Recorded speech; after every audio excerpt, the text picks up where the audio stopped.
Euroregione News. Immigrazione economica. Carlo Pelanda, professore straordinario di economia presso l'Università Guglielmo Marconi di Roma, direttore del dottorato di ricerca geopolitica economica sempre a Roma, professore aggiunto presso la University of Georgia negli Stati Uniti d'America e responsabile di Globis e membro dell'Academic and Policy Board a Oxford, in Regno Unito. In Medio Friuli ha entusiasmato la platea anche con la sua interpretazione dell'immigrazione vista come risorsa per l'Italia e l'Europa. Che c'è uno sbilanciamento demografico, cioè non fa figli.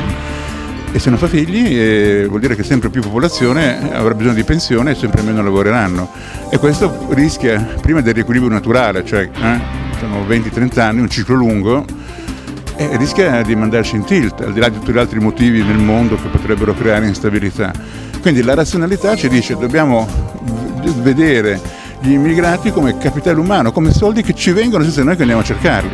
Poi questo non vuol dire bisogna trovare un modo per gestirlo bene, ecco, un modo anche intelligente, perché comunque sono persone che si muovono, quindi per lo più sono audaci, qualcuno magari no, qualcuno sarà forse anche terrorista, questo non lo so, però tendenzialmente io ci penserei 2 volte prima di usare quei metodi semplificati, disorganizzati che vedo usare per il trattamento degli immigrati.